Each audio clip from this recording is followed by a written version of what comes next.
श्री सुखदेव जी कहते, परीक्षित, जब भगवान श्री कृष्ण ने देखा कि उत्पात शुरू हो गए, आकाश पृथ्वी अंतरिक्ष में बड़े बड़े अपशकुन हो रहे हैं, उन्होंने सुधर्मा सभा में उपस्थित सभी यदुवंशियों से बात कही। श्रेष्ठ यदुवंशियों, ये देखो द्वारिका में बड़े बड़े भयंकर उत्पात होने लगे हैं। ये साक्षात यमराज की ध्वजा के समान हमारे महान अनिष्ट के सूचक हैं।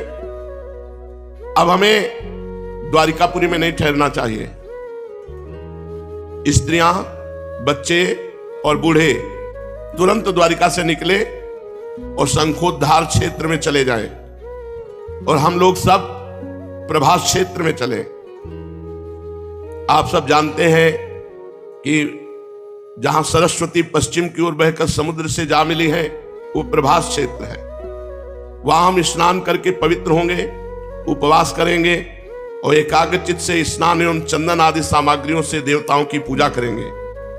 वहां स्वस्ति वाचन के बाद हम लोग गौ, भूमि, सोना, वस्त्र, हाथी, घोड़े, रथ और घर आदि के द्वारा महात्मा ब्राह्मणों का सत्कार करेंगे। यह विधि सब प्रकार के अमंगलों का नाश करने वाली और परम मंगल की जननी है। श्रेष्ठ यदुवंशियों, देवता, ब्राह्मण और गौओं की पूजा ही प्राणियों के जन्म का परम लाभ है। इसलिए निकलो द्वारिका से। सबको हटाया।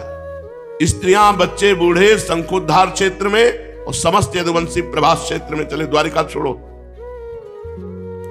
परीक्षित, सभी वृद्ध यदुवंशियों ने भगवान श्री कृष्ण की यह बात सुनकर तथास्तु कहकर उसका अनुमोदन किया। तुरंत नौकाओं से समुद्र पार करके रथों द्वारा यदुवंशी प्रभास क्षेत्र की यात्रा की। वहां पहुंचकर यादवों ने यदुवंश शिरोमणि भगवान श्री कृष्ण के आदेशानुसार बड़ी श्रद्धा और भक्ति से शांति पाठ आदि तथा और भी सब प्रकार के मंगल कृत्य किए। ये सब तो उन्होंने किया, परंतु श्रापवश उनकी बुद्धि हरण हो गई। ब्राह्मणों का एक तरह से उपहास किया था, पेट में बांध करके कि लड़का होगा कि लड़की, तो उनका इससे वो होगा जो तुम्हारे वंश का विनाश करेगा। अब वो समय आ गया। भगवान ने आदेश किया था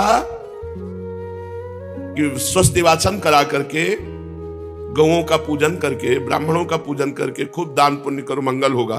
प्रभास क्षेत्र में स्वस्ति वाचन होते होते बुद्धि खराब हो गई, क्योंकि वो साप है। और सबने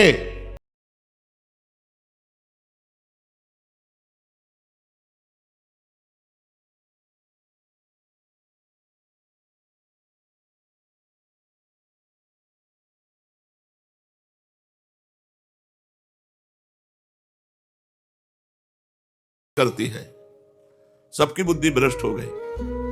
भगवान ने क्या कहा था, किसी को होश नहीं रहा। तीव्र मदिरा के पान से सब के सब घमंडी अहंकार से युक्त हो गए और एक दूसरे से लड़ने झगड़ने लगे। सच पूछो तो ब्राह्मणों का शाप लागू हो गया। श्री कृष्ण की माया बड़ी गूढ़ है। अब वो आपस में क्रोध करके एक दूसरे पर धनुष, बाण, तलवार, भाला, गदा, तोमर, रिष्टि, अस्त्र शस्त्रों से भिड़ गए आपस में। कहते हैं 88 करोड़ यदुवंशी, 88 करोड़। वैसे ही महाबलवान थे। अब तुम मेरे एक नामक मदिरा का पान किए थे तो बुद्धि भ्रष्ट थी, वो अपने ही पुत्र पौत्रों को काटने लगे। मतवाले यदुवंशी रथों, हाथियों, घोड़ों, गधों, ऊंटों, खच्चरों, बैलों, भैंसों और मनुष्यों पर भी सवार होकर एक दूसरे को बाणों से घायल करने लगे, मानो जंगली हाथी एक दूसरे पर दांतों से चोट कर रहे हों। सबकी सवारियों पर ध्वजाएं फहरा रही थी। पैदल सैनिक भी आपस में उलझ रहे थे। प्रद्युम्न सांब से युद्ध करने लगे, अक्रूर जी भोज से युद्ध करने लगे। ये घर के लोग हैं, घर के जन हैं। अनिरुद्ध जी सात्विकी से भिड़ गए। सुभद्र संग्रामजीत से, भगवान श्री कृष्ण के भाई गद उसी नाम के उनके पुत्र से, सुमित्र सुरथ से युद्ध करने लगे। ये सभी बड़े भयंकर योद्धा क्रोध में भरकर एक दूसरे का नाश करने पर तुल गए। इनके अतिरिक्त निषठ, उल्मुख, सहस्त्रजित, सत्यजित और भानु आदि यादव भी एक दूसरे से गुथ गए। भगवान श्री कृष्ण की माया ने तो इन्हें अत्यंत मोहित कर रखा था। ब्राह्मणों के साप ने बुद्धि भ्रष्ट कर दी, मदिरा के नशे ने और बुद्धि भ्रष्ट कर दी। दासार, वृष्णि, अंधक, भोज, सात्वत, मधु, अर्बुद, माथुर, सूरसेन, विसर्जन, कुकुर, कुंती भोज, ये सब आपस में लड़ लड़ करके एक दूसरे को मार डाला, काट डाला एक दूसरे को। मूढ़ता ऐसी छा गई कि पुत्र पिता को, पिता पुत्र को काट रहा है, भाई भाई को काट रहा है, भांजा मामा को, नाती नाना को, मित्र मित्र को, सुहृद सुहृद को, चाचा भतीजे को, एक घर के ही सब यदुवंशी एक दूसरे को काट काट करके गिराने लगे। अंत में जब उनके सब बाण समाप्त हो गए, धनुष टूट गए, शस्त्रास्त्र नष्ट भ्रष्ट हो गए, तब उन्होंने अपने हाथों से समुद्र तट पर उगी एरका नाम की, ये वही एरका है जो घिस घिस करके फेंका गया था मूसल, जो उसी से तलवार की तरह प्रकट हुई। बस वो एरका नाम की घास उखाड़ते, उससे मारते तो ब्रह्म श्राप के कारण तत्काल सब कट जाते।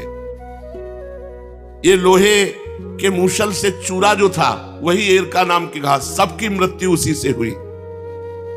राजन, वो एरका नाम की घास हाथ में आते ही वज्र के समान कठोर और मुदगरों के रूप में परिणित हो गई। अब वे रोष में भरकर उसी घास के द्वारा अपने विपक्षियों पर प्रहार करने लगे। उन्होंने भगवान श्री कृष्ण और बलराम जी को भी अपना शत्रु समझ लिया। उन आताताइयों की बुद्धि ऐसी मूढ़ हो रही थी कि वो भगवान बलराम जी को भी मारने के लिए दौड़े।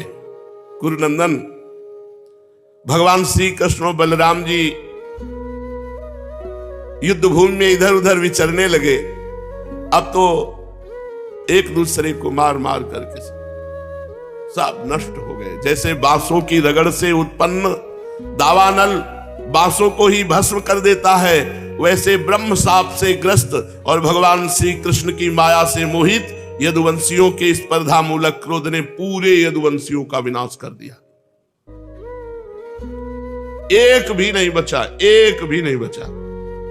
भगवान श्री कृष्ण ने देखा ये महाभार पृथ्वी के थे यदुवंशी, अब यदुवंशियों का संहार हो चुका, तब उन्होंने संतोष की सांस ली। बलराम जी ने समुद्र तट पर बैठ करके एकाग्र चित्त होकर परमात्मा का चिंतन किया और अपने स्वरूप में लीन हो गए, शेष भगवान के रूप में। भगवान श्री कृष्ण ने देखा कि भैया बलराम जी तो अपने स्वरूप में लीन हो गए, तब एक पीपल के पेड़ के नीचे जाकर चुपचाप धरती पर बैठ गए भगवान श्री कृष्ण। सब यदुवंशी मारे गए, एक भी नहीं बचा। बलराम जी बच्चे थे, वो भी ध्यान करके अपने शेष भगवान के रूप में लीन हो गए। अब भगवान एक पीपल के वृक्ष के नीचे बैठे। भगवान श्री कृष्ण उस समय अपनी अंग कांति से देदीप्यमान चतुर्भुज रूप धारण कर रखा था और धूम से रहित अग्नि के समान दिशाओं को अंधकार रहित करके प्रकाशमान बना रहे थे। वर्षाकालीन मेघ के समान सांवले शरीर से तपे हुए सोने के समान ज्योति निकल रही थी। वक्षा स्थल पर श्रीवत्स का चिन्ह शोभायमान था। वे रेशमी पीतांबर की धोती और रेशमी दुपट्टा धारण किए हुए बड़े मंगलमय रूप में थे। मुख कमल पर सुंदर मुस्कान, कपोलों पर नीली नीली अलकें बड़ी ही सुहावनी लगती थी। कमल के समान सुंदर सुंदर एवं सुकुमार नेत्र, कानों में मकराकृत कुंडल झिलमिला रहे थे।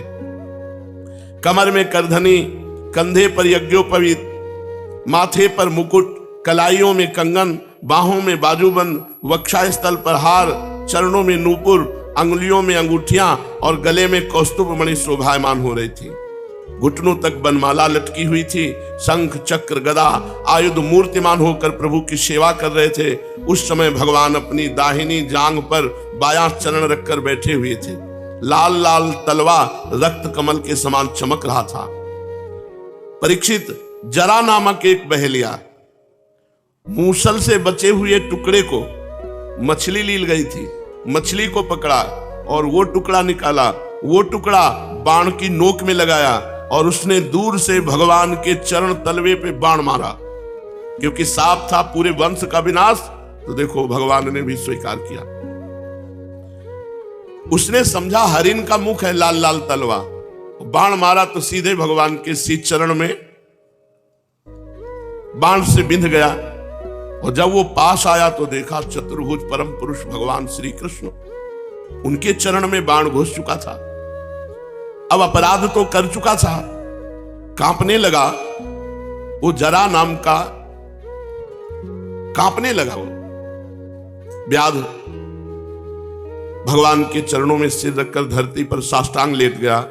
उसने कहा, हे मधुसूदन, मैंने अनजान में ये महापाप कर दिया। सचमुच मैं बहुत बड़ा पापी हूं, परंतु आप परम यशस्वी और निर्विकार हैं। आप कृपा करके मेरे अपराध को क्षमा कीजिए। सर्वव्यापक सर्वशक्तिमान प्रभु, महात्मा लोग कहा करते हैं कि आपके स्मरण मात्र से मनुष्यों का अज्ञान अंधकार नष्ट हो जाता है। बड़े खेद की बात है कि मैंने स्वयं आपका ही अनिष्ट कर दिया। वैकुंठनाथ, मैं निरपराध हरिणों को मारने वाला महापापी हूं। आप मुझे अभी मार डालिए, क्योंकि मर जाने पर मैं फिर कभी आप जैसे महापुरुषों का ऐसा अपराध न करूंगा। भगवान, संपूर्ण विद्याओं के पारदर्शी ब्रह्मा जी और उनके पुत्र रुद्र आदि भी आपकी योग माया का विलास नहीं समझ पाते, क्योंकि उनकी दृष्टि भी आपकी माया से आवृत है। ऐसी अवस्था में हमारे जैसे पापियोनी लोग उसके विषय में कह ही क्या सकते हैं। भगवान श्री कृष्ण ने कहा, हे जरे, तू डर मत, उठ उठ, ये तूने मेरे मन का काम किया है। जा, मेरी आज्ञा से ये विमान आया, तू बैठ और स्वर्ग में जा, जिसकी प्राप्ति बड़े बड़े पुण्यवानों को बड़ी कठिनता से होती है। अपने मारने वाले बाण जो चरणों में मार, व्याध को भगवान ने सदैव विमान पर स्वर्ग में भेजा। श्री सुखदेव जी कहते हैं, परीक्षित, भगवान श्री कृष्ण तो अपनी इच्छा से शरीर धारण करते हैं। जब उन्होंने जरा व्याध को यह आदेश दिया, तब उसने उनकी 3 परिक्रमा की, नमस्कार किया और विमान पर सवार होकर स्वर्ग को चला गया। भगवान श्री कृष्ण का सारथी दारुक खोजता हुआ, पता लगाता हुआ भगवान के श्री अंग की गंध से वो अनुमान लगा लिया कि इधर भगवान है और भगवान के सामने आ गया। दारुक ने वहां जाकर देखा कि भगवान श्री कृष्ण पीपल के वृक्ष के नीचे आसन लगाए बैठे हैं। असह तेज वाले आयुध मूर्तिमान होकर भगवान की सेवा में संलग्न है। उन्हें देखकर दारुक के हृदय में प्रेम की बाढ़ आ गई। नेत्रों से आंसुओं की धारा बहने लगी। वो भगवान के रथ से कूदकर भगवान के चरणों में गिर पड़ा। भगवान का नित्य सारथी है। उसने भगवान से प्रार्थना की, प्रभु, रात्रि के समय चंद्रमा के अस्त हो जाने पर राह चलने वाले की जैसी दशा होती है, आपके चरण कमलों का दर्शन न पाकर मेरी भी वैसी ही दशा हो गई है। प्रभु, मेरी दृष्टि नष्ट हो गई है, चारों ओर अंधेरा छा गया है। अब न तो मुझे दिशाओं का ज्ञान है और न मेरे हृदय में शांति ही है। परीक्षित, अभी दारुक इस प्रकार कह ही रहा था कि भगवान का गरुणध्वज रथ पताका और घोड़ों के सहित आकाश में उड़ गया। जो दारुक चलाते थे रथ, वो आकाश में अंतर ध्यान हो गया। उसके पीछे पीछे भगवान के जितने आयुध थे वो सब अंतर ध्यान हो गए। ये सब देखकर दारुक के आश्चर्य की सीमा न रही।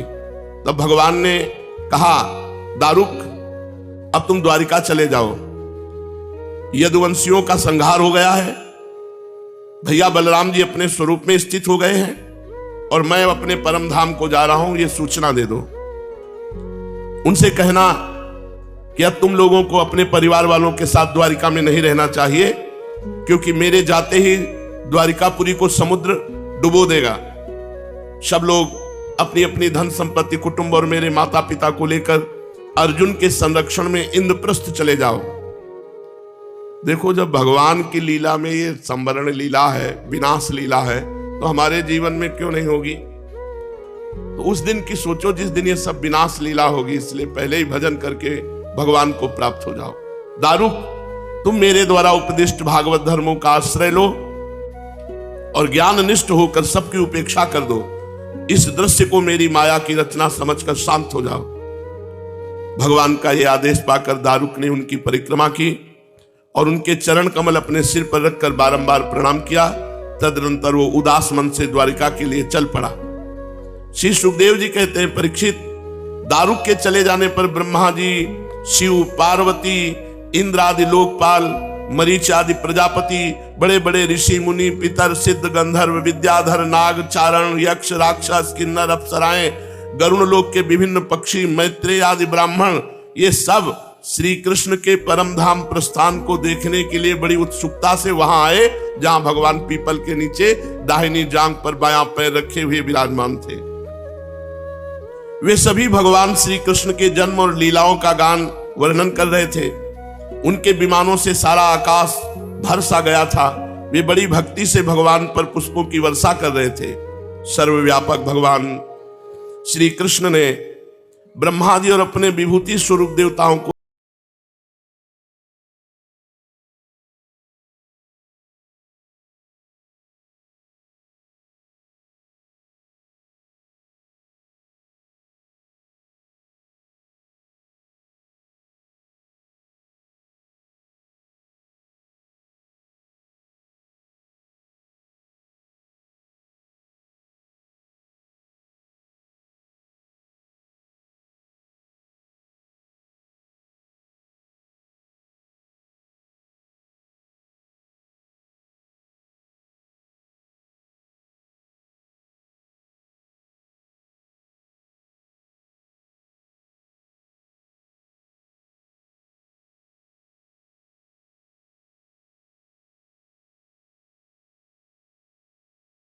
कृष्ण की गति मन और वाणी के परे है। तभी तो जब भगवान अपने धाम में प्रवेश करने लगे तो कोई नहीं देख पाया, बस इतना देखा कि पीपल के नीचे बैठे, बस फिर खत्म। भगवान किधर गए, कहां गए, कैसे, कोई नहीं देख पाया। इस घटना से सबको बड़ा विस्मय हुआ। जैसे बिजली मेघमंडल को छोड़कर आकाश में प्रवेश करती है, तब बिजली की चाल को कोई देख नहीं सकता, वैसे ही बड़े बड़े देवता भी खड़े रहे, लेकिन भगवान श्री कृष्ण को परम धाम करते समय कोई देख नहीं सका किधर से गए, कैसे गए। ब्रह्मा जी और भगवान शंकर आदि देवता भगवान की परम योगमयी गति देखकर बड़े विस्मय के साथ भगवान की प्रशंसा करते अपने अपने लोक में चले गए। परीक्षित, जैसे नट अनेकों प्रकार के स्वांग बनाता है,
कहूं,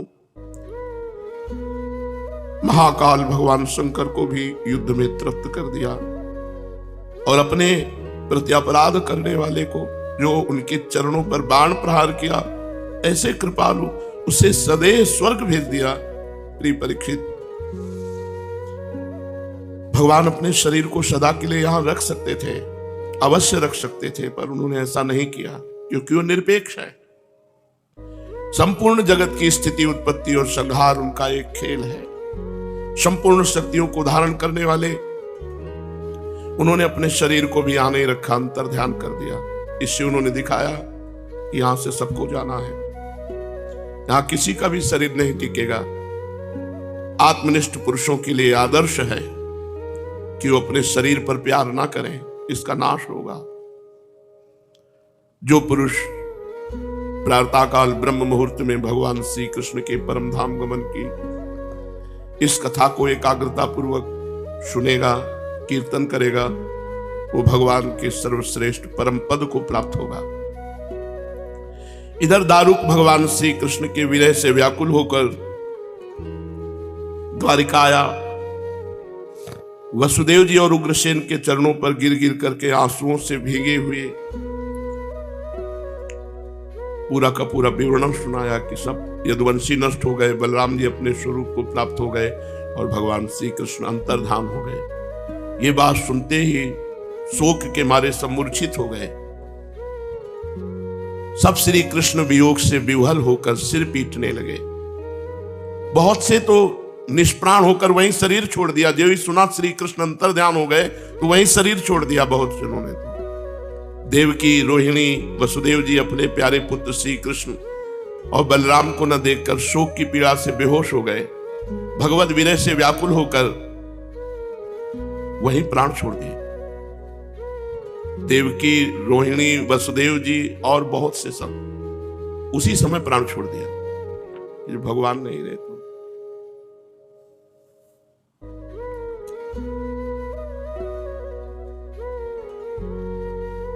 बलराम जी की पत्नियां, वसुदेव जी की और शेष पत्नियां, ये सब अग्नि में प्रवेश कर गई। भगवान श्री कृष्ण की रुक्मिणी आदि पटरानियां, ये सब भगवान का ध्यान करते हुए अग्नि में प्रवेश कर गई।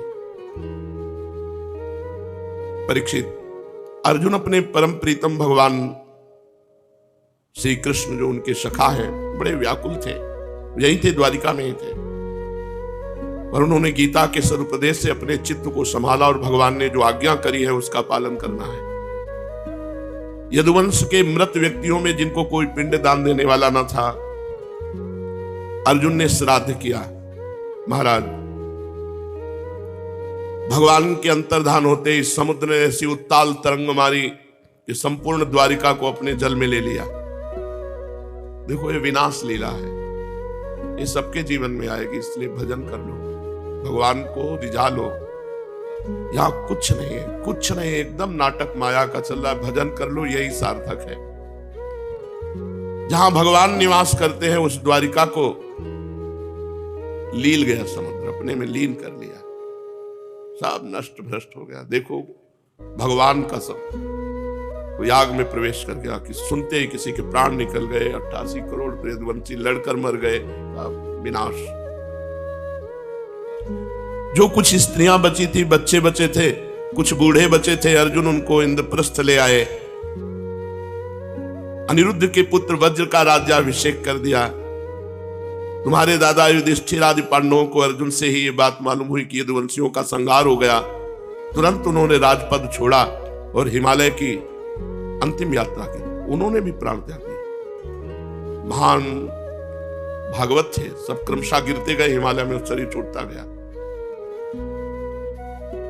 मैंने तुम्हें देवताओं के भी आराध्य देव भगवान श्री कृष्ण की जन्म लीला से लेकर कर्म लीला और संवरण लीला सुनाई। जो इसका श्रद्धा के साथ कीर्तन करेंगे, श्रवण करेंगे, वो समस्त पापों से मुक्त हो जाएंगे। परीक्षित, जो मनुष्य भक्त भयहारी, निखिल सौंदर्य माधुर्य निधि भगवान श्री कृष्णचंद्र जी के अवतार संबंधी रुचिर पराक्रम और इस श्रीमद् भागवत महापुराण में तथा दूसरे पुराणों में वर्णित परमानंदमयी बाल लीला, कैशोर लीला आदि का संकीर्तन करता है, वो परम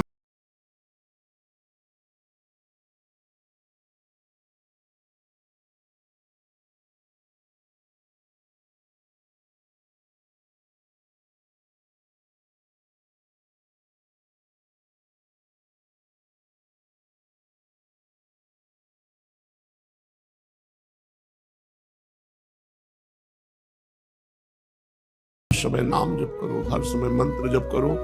यहां से जाना है, कुछ नहीं। जब इनका कुछ नहीं बचा, द्वारिका, द्वारिका वासी परिवार कोई नहीं, तो तुम्हारा क्या बच जाएगा? इसका नाम मृत्यु लोक है। इसलिए नाम जप करो, जितना भजन कर लो, यही जीवन की सार्थकता है। ये सब प्रपंच है, सब दिखावा है माया का। जितना भजन कर लो, बस उतना ही सार्थक है। यहां से जाना है, जाना है। कृपा करें श्री कृष्ण कि हमारा चित्त उनके चरणों में लग जाए, सब भूल जाए और यहाँ शरीर छूटे और उनको प्राप्त हो जाए। यही जीवन का फल है। और तो सब नौटंकी है माया की, सब नौटंकी माया की। जब भगवान का कुछ नहीं बचा, जिनको भगवान ने गोद में खिलाया वो पुत्र, जिनको भगवान का दुलार मिला वो पौत्र, वो सब मर गए, नाम तुम क्या बचेगा। काल का विकराल ऐसा स्वरूप है, सबको चाट जाता है। इसलिए हर श्वास नाम जप, हर्ष ही है। एकमात्र पहले सत्य परमात्मा था, परमात्मा ही रहेगा और परमात्मा ही है, ऐसा जो भाव में विचरण करते हैं उन्हीं का जीवन धन्य है। और तो सब निरर्थक स्वाप्निक जीवन व्यतीत कर रहे हैं। जैसे स्वप्न निरर्थक होता है, ऐसे उनका जागृत भी निरर्थक ही जा रहा है। इसलिए वृत्तियों को संभालो। एक एक वृत्ति, जैसे महामहिम गोपी मुरारी पादार्पित चित्त वृत्ति, चित्त की वृत्ति श्याम सुंदर के चरणार बिंदों में गोपी जनों की। ऐसे ही जैसे अम्बरीश जी का मन का एक एक संकल्प, सावई मनः कृष्ण पदार विंदयो, एक एक संकल्प विकल्प केवल कृष्ण चरणार बिंद, ऐसे हमारा प्रिया चरणार बिंद में एक एक वृत्ति समर्पित हो, एक एक क्षण भगवान के चरणों में व्यतीत हो। यही सार्थकता है। नहीं तो ना जाने कब रोग आ जाए कोई भयानक, ना जाने कब मृत्यु आ जाए भयानक रूप रख के हमारा सब मनोरथ चौपट कर दे। ये करना है, ये कर लेंगे, फिर सुखी हो जाएंगे, कुछ नहीं। वर्तमान में जो नाम जप कर रहा है, प्रभु के यश में आनंदित हो रहा है, उसी का जीवन सार्थक है। श्रीपाद प्रबोधानंद जी महाराज वर्णन करते हैं वृंदावन महिमामृत में, प्रोदंचत्पिक पंचमं प्रविलसद वंशी सुसंगीतकम शाखा खंड शिखंडितांडव कलम प्रोल्लासिवल्ली द्रुमम भ्राजम मंजु निकुंजकम खग कुलैस् चित्रम विचित्रम मृगैर नाना दिव्य सरह सरित गिरिवरम ध्यायामि वृंदावनम। मैं ऐसे सीधाम वृंदावन का आश्रय या वास स्वीकार करता हूं जहां पंचम स्वर में कोकिला नाद करती है। प्रिया प्रीतम के यश का गान पंचम स्वर में जहां कोकिला आलाप करती है, जिस धाम में बंसी की सुमोहन तान और भी मधुर संगीत के नाद उच्चारण होते रहते हैं, जिस धाम में प्रत्येक वृक्ष लता मानो नृत्य कर रहे हैं प्रिया प्रीतम को देखकर, जिस धाम में मयूर के समूह तांडव कर रहे हैं, ऐसे कुंज निकुंजों से सुशोभित, ऐसे बहुत प्रकार के पक्षी समूहों से युक्त श्री प्रिया प्रीतम की नित्य विहार स्थली, जहां दिव्य सरोवर, दिव्य पर्वत, दिव्य नदियां, ऐसे मैं वृंदावन का ध्यान करता हूं, ऐसे वृंदावन को नमस्कार करता हूं। स्थूलम सूक्ष्मम कारण ब्रह्म तुल्यम श्री वैकुंठ द्वारिका जन्मभूमि कृष्णस्याथो गोष्ठ वृंदावनम तत् गोप्या क्रीडम धाम वृंदावनान्तः अत्याश्चर्या सर्वतोस्माद् विचित्रा श्रीमद् राधा कुंजवाटी चकास्ति आद्यो भावो यो विशुद्धोति पूर्णस् तद्रूपा सा तादृशोन्मादि सर्वा। सबसे श्रेष्ठ वृंदावन है। कह रहे हैं स्थूल से श्रेष्ठ सूक्ष्म, मृत्युलोक से श्रेष्ठ देवलोक, देवलोक से श्रेष्ठ कारण, कारण ब्रह्मलोक, और ब्रह्मलोक से भी श्रेष्ठ तुरीय ब्रह्म, तुरीय ब्रह्म से श्रेष्ठ श्री वैकुंठ धाम, वैकुंठ धाम से श्रेष्ठ द्वारिकापुरी, द्वारिकापुरी से श्रेष्ठ कृष्ण जन्मभूमि मथुरा गोकुल, इससे भी श्रेष्ठ जहां लालजू अपने सखाओं के साथ गौएं चराते हैं, वो गोष्ठ वृंदावन। श्री वृंदावन गोपी वल्लभ, जहां भगवान गोपियों के साथ विविध प्रकार के रास विलास गिरिराज जी की तलहटी पे करना, वो गोपी वृंदावन। वो अत्याश्चर्या सर्वतोष्माद विचित्रा श्रीमद राधा कुंजवाटी चकास्ती। अतिशय आश्चर्यजनक एवं इन सबसे श्रेष्ठ श्री किशोरी जी का निज महल नवनिभृत निकुंज वृंदावन। स्थूल से सूक्ष्म श्रेष्ठ, सूक्ष्म से कारण श्रेष्ठ, कारण से तुरीय ब्रह्म श्रेष्ठ, तुरीय ब्रह्म से वैकुंठ, वैकुंठ से द्वारिका, द्वारिका से मथुरा जन्मभूमि, मथुरा से गोष्ठ वृंदावन, गोष्ठ वृंदावन से गोपी वृंदावन, गोपी वृंदावन से नवनिभृत निकुंज वृंदावन। सर्वाश्चर्यमय इन सबसे श्रेष्ठ श्री राधा निकुंज वाटी, जहां स्वामिनी जी विराजमान है। क्योंकि ये विशुद्ध पूर्णतम श्रृंगार महामाधुर्य रसमय है, ये श्रृंगार भूमि है, ये रास भूमि है, ये महामाधुर्य रसमयी भूमि है जो सबसे श्रेष्ठ है, जहां आप बैठे हुए हैं। ये किशोरी जी की कुंज वाटी, ये किशोरी जी स्वरूपा है। ये नवनिभृत निकुंज वृंदावन, ये लाडली जी स्वरूपा है, पूर्णस्तद रूपा। ये किशोरी मय है। मानो हम किशोरी जी के चरणों रज में जो वास करते हैं तो किशोरी मय होके वास करें, क्योंकि ये किशोरी स्वरूप है श्रीधाम वृंदावन। और यहां उन्मादकारी भाव प्रकट होते हैं। अभी तो भोगों में चित्त वृत्ति जा रही है, बार बार विक्षेप पड़ रहा है, बार बार पतित हो रहे हैं। यदि हम गुरु कृपा से अपनी इंद्रियों को संभाल पावे, मन को संभाल पावे और इंद्रिया मन प्रियालाल में लग जाए, तो बहुत जल्दी प्रेमोन्माद जागृत हो जाए इस नवनिभृत निकुंज वृंदावन में। तत्रैव आविर्भाव यद्रूप शोभा वैदग्ध्यान्योन्यानुरागात् भूतौघौ नित्याभंग प्रोन्मद अनंग रंगौ राधा कृष्णो खेलता स्वाली जुष्टो। इस स्थान में अद्भुत रूप शोभा श्री लाडली जी की, अद्भुत रूप शोभा श्री लालजू की, और अद्भुत शोभा कुंज निकुंजों की। परम चतुर नागर नागरी पारस्परिक अनुराग में रंगे हुए अद्भुत प्रेम सागर प्रकट कर रहे हैं। जो भावुक जन है वो इस प्रेम सागर का उगाहन करते हैं। भावोत्सवेन भजताम रस कामधेनु, हर समय भाव में डूबे रहते हैं। श्री लाडली लाल के चरणारविंद के चिंतन में गाढ़ भाव, अपने को सहचरी स्वरूप में देख करके हर समय प्रिया प्रीतम की अद्भुत केली त्रपितन मानत नयन कुंजरंध अवलोकितन, यह सुख कहत बने न, यह जो कृपा हरिवंश की। आचार्य कृपा से अपने सहचरी बपू के द्वारा नवनिभृत निकुंज में प्यारे जू की रसमयी केली देखते हुए उन्मादकारी भाव को प्राप्त वृंदावन में वास करते हैं। धन्य है उनका जीवन। ऐसे कोई बिरले होते हैं जो कहो हरिवंश रस बिरलो समझन हार, एक दोई जो पाइए खोजी सब संसार। संपूर्ण संसार में भोगियों की तो भीड़ है, योगी जन गिनती में है, लेकिन प्रेमी तो एक दोई जो पाइए खोजी सब संसार। पूरे संसार में खोजने पर वृंदावन और निभृत निकुंज में श्री प्रिया प्रीतम के दिव्य रस केली के आसक्त चित्त वाले रसिक जन एक दो पाए जाएंगे। अपने लोगों को अवसर मिला है, चूके ना।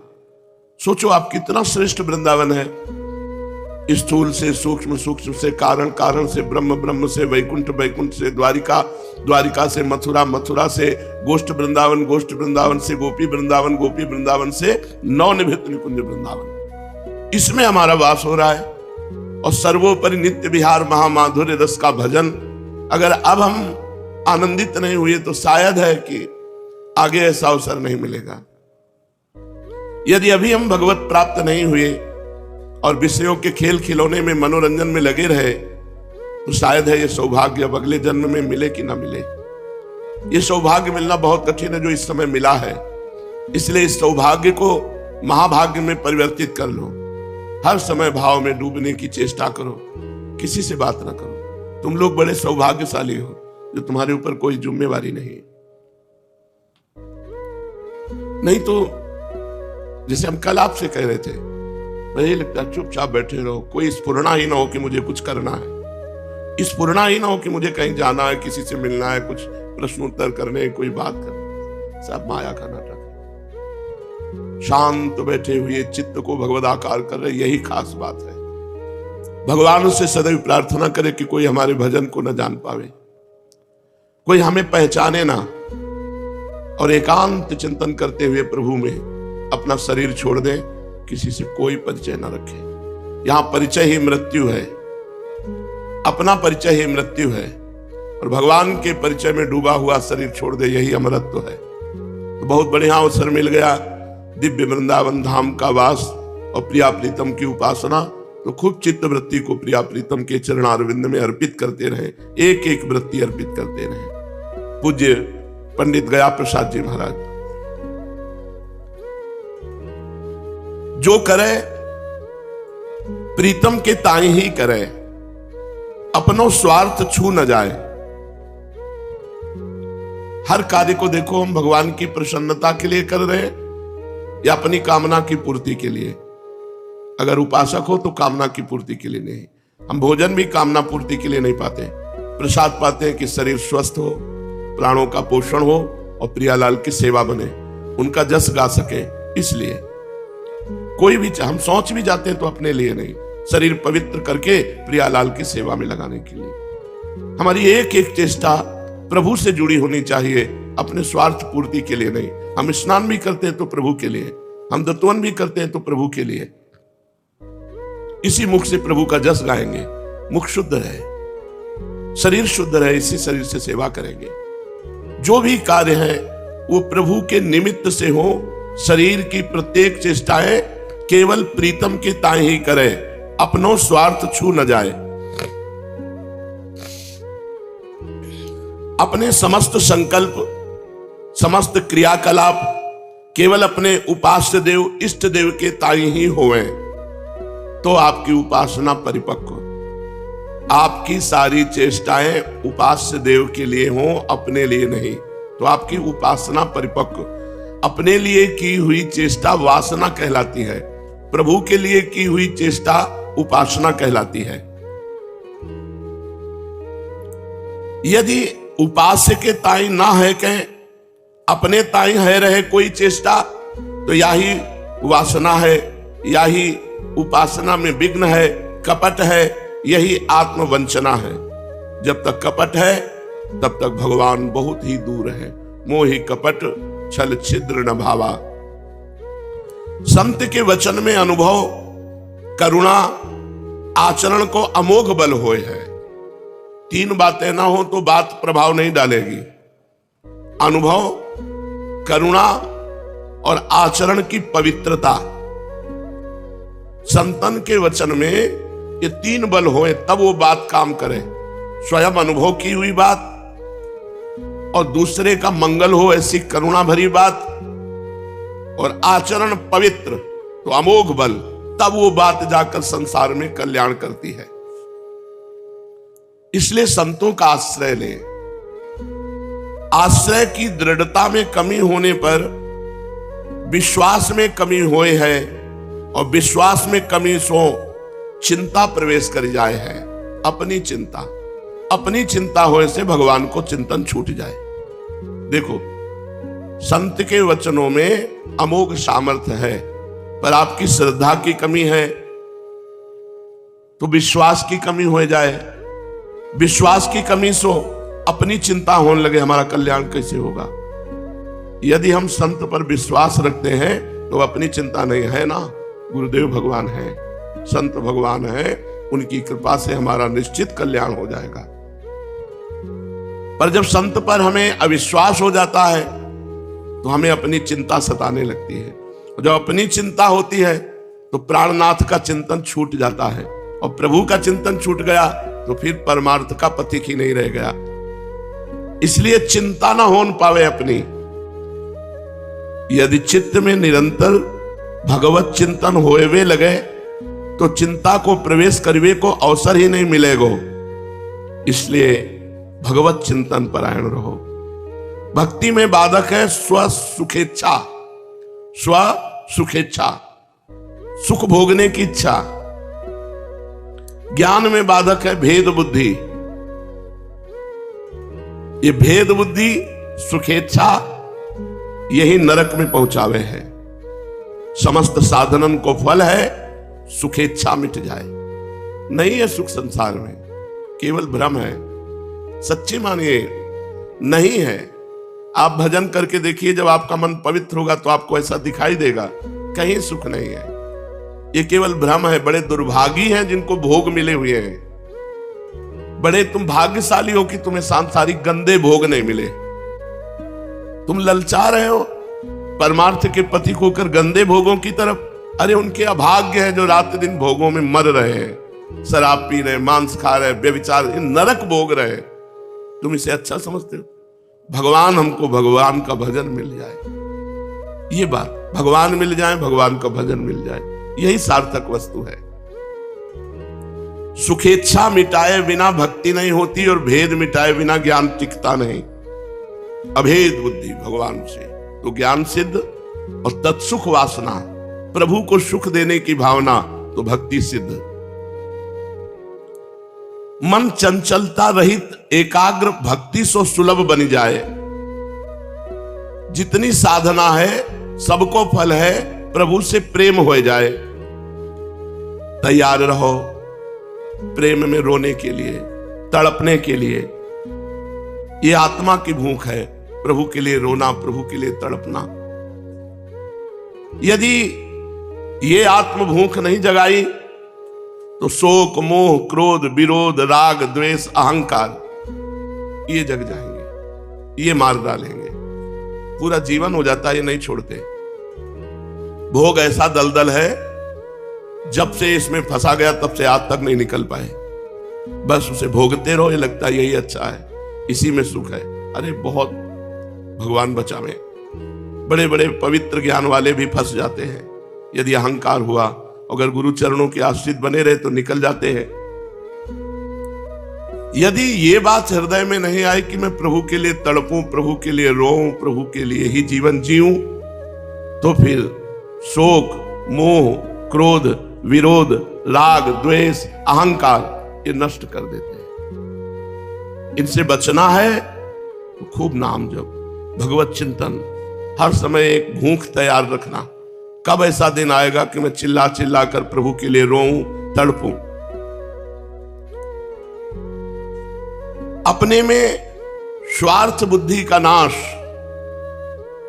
अगर स्वार्थ बना रहा तो भगवान से विमुख कर देगा। संसार के सन्मुख कर देता है स्वार्थ, भगवान से विमुख कर देता है स्वार्थ। जब स्वार्थ में मन आवे तो घबरा जाओ, ये फंसाएगा कहीं ना कहीं। जहां स्वार्थ बुद्धि आवे तो घबरा जाए साधक, अब फंसाएगा ये कहीं ना कहीं। ये अमंगल करवे की बात है, पक्का मंगल हो जाएगा जहां स्वार्थ बुद्धि आती है। जहां स्वार्थ बुद्धि आवे प्रभु से प्रार्थना करो, प्रभु बचाओ, स्वार्थ आ गया। ये स्वार्थ कहीं ना कहीं हमें फंसा देगा, कहीं ना कहीं किसी भोग राग में आसक्त कर देगा। जो दूसरों के दोष देखे, ईर्ष्या करे, द्वेष करे, वाको शांति कहां है। पूर्ण बलिदान चाहिए प्रेम मार्ग में। हृदय के काहू कोने में काहू के दोष दर्शन की बात न रह जाए, ईर्ष्या की बात न रह जाए, द्वेष की बात न रह जाए, स्वसुख भोग की कामना न रह जाए, कहीं अहंकार को अंकुर न उदय हो जाए। ये सब साधक को ध्यान रखना है। भोग सो बुद्धि मलिन होए, त्याग सो बुद्धि शुद्ध होए। यदि त्याग को किंचित अहंकार हो जाए तो मन बुद्धि चित्त सब का सब अपवित्र हो जाए। ऊंची वृत्ति, ऊंचे विचार, ऊंची क्रिया ये भक्त की होती है, और रहनी दैन्य, अहंकार छू न जाए। प्रेमी की पहचान है कि प्रभु के अतिरिक्त कोई कामना ही नहीं रहती। सुख हुई इन सो और दुख हुई इन सो, सुखदम च में दुखदम च में। दुख देव तो जय हो प्रभु आपकी, सुख देव तो जय हो। साधना होए प्रभु के रिझाइवे की। हम साधना क्या करते हैं? प्रभु को रिझा रहे हैं, नाम जप कर रहे हैं, उनको पुकार रहे हैं, नाम कीर्तन कर रहे हैं, उनको पुकार रहे हैं, उनकी कथा सुन रहे हैं, उनकी सेवा कर रहे हैं, सब कुछ उनके रिझाने के लिए हम कर रहे हैं। यदि प्रेम ना होए तो साधना का मतलब क्या रह गया? अपने इष्ट के नाम रूप लीला धाम के सेवन करिवे सो इष्ट में प्रेम होए। बिना प्रेम सब व्यर्थ हो जाए, इसलिए सावधान रहो। काहू सो प्रेम ना होने पावे, तब प्रभु से प्रेम होगा। अगर किसी से भी प्रेम है तो प्रभु से प्रेम नहीं होगा। प्रभु में अनन्यता। पूज्य राधा बाबा कहते हैं, इनमें ही हमने एक दोष देखा है, श्री कृष्ण में। ये दूसरिया पसंद नहीं करते। अगर प्रभु से प्रेम तो सिर्फ प्रभु से प्रेम, वाणी से भी किसी के लिए ना निकले कि मैं आपसे प्रेम करता हूं। नहीं, आपको प्यार करता हूं प्रभु के संबंध से, क्योंकि आप प्रभु के जन हैं। प्रभु में प्रधानता, चेष्टा में, हृदय में और वाणी में किसी की प्रति लगाव आसक्ति न रह जाए, तब प्रभु से प्रेम होए। प्रीतम सो मिलवे की चटपटी सतत बनी ही रहनी चाहिए। कब मिलेंगे, कब मिलेंगे, कैसे मिलेंगे, कब उनसो बतराऊंगो, ऐसो बतराऊंगो, ऐसो प्रणाम करूंगो, वो कब हमारी तरफ देखेंगे, ऐसी चिंता। याही को तो अनुराग कहे हैं। प्रेम को पंचम पुरुषार्थ कहो जाए है। जब अर्थ धर्म काम मोक्ष को त्याग करे तब पंचम पुरुषार्थ मिले, तभी प्रेम प्राप्त होए है। प्रेम पथ के पथिक को ये सब त्यागनों परे है, अर्थ धर्म काम मोक्ष। देखो, तुम्हारो स्वरूप आनंद स्वरूप है, फिर तुम दुखी कैसे? द्वितीय अभिनिवेश सो जीव दुखी होए है, दूसरा स्वीकार करने से। श्री भगवान को छोड़ के और किसी को तो माया, माया माने दुख। तुम्हारो स्वरूप आनंदमय है, तुम्हें किसी और आनंद की जरूरत नहीं है, पर तुम अपने स्वरूप को भूलकर दूसरा कुछ मान लिए, दूसरा स्वीकार कर लिए। यही तुम्हारे दुख का कारण, यही माया है। या कारण जीव दुखी है दूसरों को स्वीकार करके। मीरा जी कहते दूसरों न कोई, हम कहते मेरे तो गिरधर गोपाल, लेकिन दूसरों भी कोई। वहां दूसरों न कोई, आनंद की अनुभूति दूसरों न कोई से होती है। इनको छाड़ के काहू को स्वीकार कियो तो माया, और या कारण जीव दुखी होए। तो यासो कैसे छूटे? मायापति, मायापति के लाड़िले जनन की शरण लेवे सो। भगवान और भगवान के भक्तन की शरण लेवे सो। जाको अपने इष्ट और श्री सदगुरुदेव भगवान के श्री चरणारविंद में आत्मसमर्पण हुए है, वह प्रेम को पथिक बने हैं। अपना समर्पण गुरुदेव के चरणों में, श्री प्रियालाल के चरणों में, वही प्रेमी हुए हैं। वाकई हृदय की पहचान यह है कि सतत अपने प्राणाधार के मिलन की तीव्रतम उत्कंठा, नवीन नवीन भाव से सेवा करवे की भावना, और तरंग पे तरंग आनंद की उठे है अपने इष्ट के चिंतन में। इष्ट में अनन्य ममता, श्री सद्गुरुदेव भगवान में दृढ़ समर्पण और सात्विक श्रद्धा, अविचल निष्ठा, ये सब प्रेम प्रदान कर दे है। साधन के आवेश में को मनमानी न कर बैठे, मनमानी भ्रष्ट कर दे है साधन से। बिल्कुल आज्ञा पे चले, गुरु आज्ञा पे चले। जैसा आदेश है, जैसी रहनी बताई गई, बिल्कुल वैसे ही चलो। कोई मनमानी आचरण मत करो, करोगे तो भ्रष्ट हो जाओगे। छोटा सा छेद घड़े का सारा जल बाहर कर देता है। छोटी सी गलती तुम्हारे हृदय के आनंद को ढक देगी। निष्ठा पूर्वक साधन को करतो चलो और आश्रय कृपा को रखो। येहू नहीं करे कि कृपा का भरोसा करके बैठा है कायर बन करके, नहीं। कृपा के ऊपर छोड़ के साधना त्याग दियो, हो जाएगा, ऐसा कभी नहीं होता। कृपा का भरोसा रखे और खूब तन्मयता पूर्वक साधना करे, खूब भजन करे और भरोसा कृपा का रखे। प्रभु से आत्मीयता, भक्तन से दैन्यता, संसार से वैराग्य, यही तो कसौटी है।